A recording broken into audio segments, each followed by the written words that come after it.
Bana, jana usiku ilipigwa finali ya michuano ya AFCON na kushuhudia Nigeria tena Senegal wakiwa mabingwa kwa kupata ushindi wa 1-0 dhidi ya wenyeji timu ya taifa ya Morocco, mechi ambayo ilikuja kukumbwa na matukio au tukio kubwa la Senegal kuitoa timu uwanjani.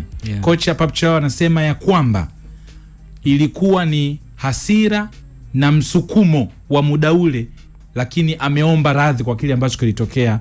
Ndio maana baadaye, baada ya utulivu, akairudisha timu uwanjani. Ameomba radhi, lakini tukio alilolifanya limepata baraka za watu wengi sana, kama sio Afrika basi ni duniani kote.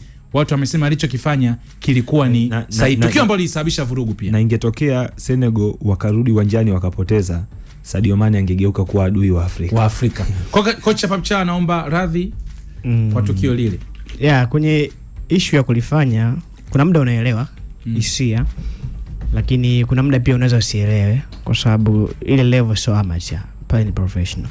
Kuna baadhi ya vitu tunavifanya kwenye level ndogo za mpira mtaani unaeleweka. Na ndio maana hata supporters wengi ambao na support ile ni watu wengi ambao ni wa mtaani.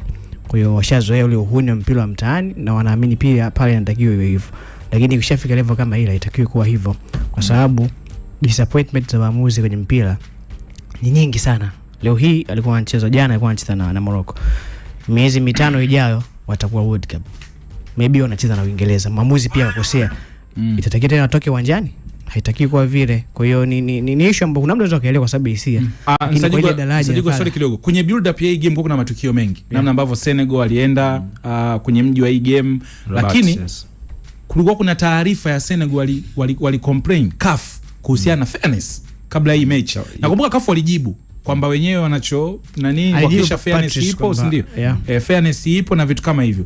Aligusa kuhusu treatment ya wachezaji, namna ambavyo Senegal ilipokewa kwenye jiji la Rabat. Wachezaji hawakuwa na usalama kwa sababu mashabiki wa Morocco walikuwa karibu zaidi na wachezaji, lakini pia hata camp ya Senegal, uwanja wao wa mazoezi kwa ajili ya mechi ya finali ulikuwa ni kwenye base ya timu ya Morocco. Ukitazama mkusanyiko wa matukio ya Morocco kuanzia kwenye group stage, ukija kwenye mechi za mtoano, kwa sababu leo hii Samuel Eto'o kafungiwa, tunajua sababu. Tanzania hapa atakuwa upande wa Morocco, sababu tunaijua. Inawezekana huu mkusanyiko wote Senegal walikuwa naishi nao kichwani. Baada ya kukataliwa bao, wakafunikiwa penalty, wakasema no. Inawezekana matukio ambayo yaliwafavor Morocco kwenye michezo iliyopita ilikuwa ni msukumo mmoja wapo. Unaweza usiwalaumu kwenye eneo hilo.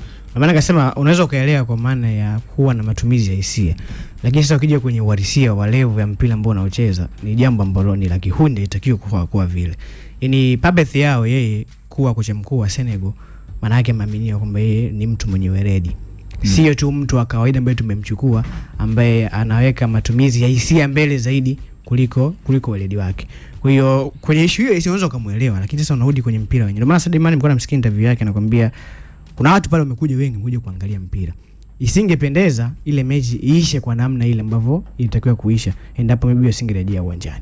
Kwa hiyo mimi simlaumu kwamba labda ni kitu kibaya, lakini sasa nikirudi kwenye mpira, kwa nature ya mpira na level ya mpira ambayo tulikuwa tunacheza, finali ya AFCON, kombe kubwa katika bara, haikutakiwa kuwa vile. Yaani ni jambo ambalo nashukuru pia mambo amesema hatakiwi tena kurudia kwenye scenarios zinazokuja. Na mimi nikatolea mfano hapa.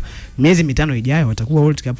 Tuashumu labda umeonewa. Tu kama lile. Itategemea na tena uwanjani timu. Itategemea na mfululizo wa matukio. Vyovyote vile. Mimi naamini hili jana limetokea kutokana na mfululizo wa matukio ya Morocco. Yaani ingekuwa Morocco. Na ndio maana watu wote wameufurahi kwa sababu ya mfululizo wa matukio. Ingekuwa Morocco hajawahi kukutana na issues za kubebwa hapo nyuma.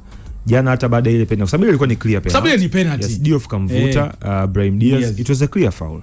Lakini sasa kutokana na mfululizo wa matukio ya Morocco huko nyuma, halafu katika mechi hiyo Senegal kuna namna ambavyo wao pia walistahili kunufaika na matukio ambayo matukio ya VAR, lakini mwamuzi alikatisha tukio hilo kabla halijaisha. Senegal wakawa wanapita kwenye ile njia kwamba hawa watu wameandaliwa kuwa mabingwa. Kwa hiyo kama umeshamwandaa bingwa, hakuna haja ya kushindana, tutoe timu. Wani wangetoa uwanjani ingebadilisha kitu gani? Of course, maamuzi ni huu ni tu ule ambao unafanya na amateurs. Professionals ukifanya vile